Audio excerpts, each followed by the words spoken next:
हो चुकी है। अतीक अशरफ से जुड़ी खबर हम आपको बता रहे हैं। गुजरात में जमीन के धंधे में निवेश किया था।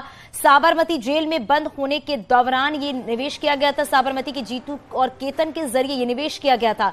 अहमदाबाद के नजीर बोरा और अली रजा के भी जरिए करोड़ों का निवेश किया गया। गुजरात, राजस्थान, मुंबई, एमपी और दिल्ली में निवेश की भी पुलिस को जानकारी मिली और शुरुआती जांच पड़ताल में 1500 करोड़ से ज्यादा के निवेश की जानकारी मिली है।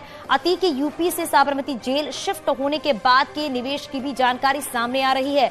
माफिया अतीक के अवैध साम्राज्य को बढ़ाने वालों की पुलिस को जानकारी मिली है और पुख्ता प्रमाण मिलने के बाद जल्द ही इन बेनामी संपत्तियों को जब्त करके इस पूरे संपत्ति की जांच की जाएगी। तो जो बेनामी संपत्ति है उसकी जांच की जाएगी, क्योंकि शुरुआती जांच में बात सामने आई थी कि 1500 करोड़ की जानकारी सामने आई है और कहा यह जा रहा है कि जल्द ही संपत्तियों को जब्त किया जाएगा। इन संपत्तियों की जांच की जाएगी और मुंबई, मध्य प्रदेश में भी निवेश की बात सामने आई है। किस तरीके से जमीन के धंधे में ये निवेश किया गया था, हमारे सहयोगी शिवम हमारे साथ जुड़ गए हैं। शिवम, क्या जानकारी मिल पा रही है? क्योंकि एक लंबा चौड़ा खाका जो है वो तैयार किया जा चुका है जमीन को लेकर, अवैध संपत्तियों को लेकर। अभी कहा जा रहा है कि जल्द ही सारी संपत्तियां जो है वो जब्त की जाएंगी, जांच की जाएंगी।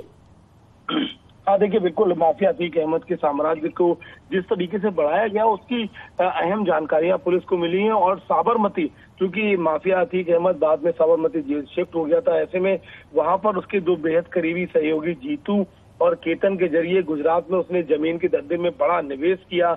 और अहमदाबाद के दो और व्यापारी नजीर बोरा और अली राजा के जरिए भी अतीक ने करोड़ों का निवेश किया था। न सिर्फ गुजरात में बल्कि राजस्थान, मुंबई, एमपी, दिल्ली में भी पुलिस को जानकारी मिली है। लगभग 1500 करोड़ के इन्वेस्टमेंट की ये पूरी जानकारी। अतीक को यूपी से साबरमती जेल शिफ्ट किया गया था, जिसके बाद उसने बेनामी संपत्तियों के जरिए ये बहुत बड़ी रकम इन्वेस्ट की, न सिर्फ प्रॉपर्टीज में बल्कि अलग अलग कई धंधों में।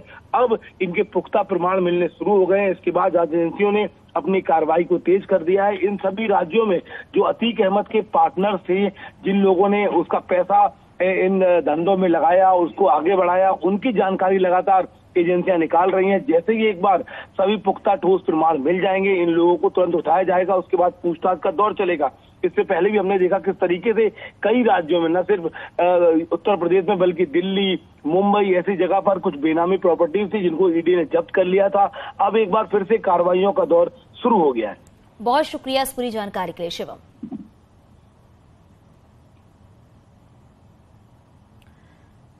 शाइस्ता परवीन फरार है और इसी बीच कौशांबी के मझनपुर के जामा मस्जिद में शाइस्ता की सलामती में दुआ पढ़ने की खबर भी सामने आई है।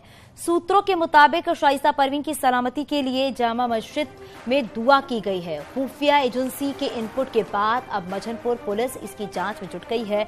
जांच में आरोप जो है वो सही पाए गए हैं और साथ ही साथ ये भी है कि आरोप सही पाए जाने पर इमाम पर कार्रवाई भी हो सकती है। ये भी बात सामने आ रही है कि अगर ये बात सही है कि दुआ की जा रही है शाइस्ता परवीन के लिए, अगर ये बात सही निकलती है तो इस पर इमाम पर कार्रवाई हो सकती है। फिलहाल शाइस्ता फरार है और उस पर 50,000 का इनाम रखा हुआ है।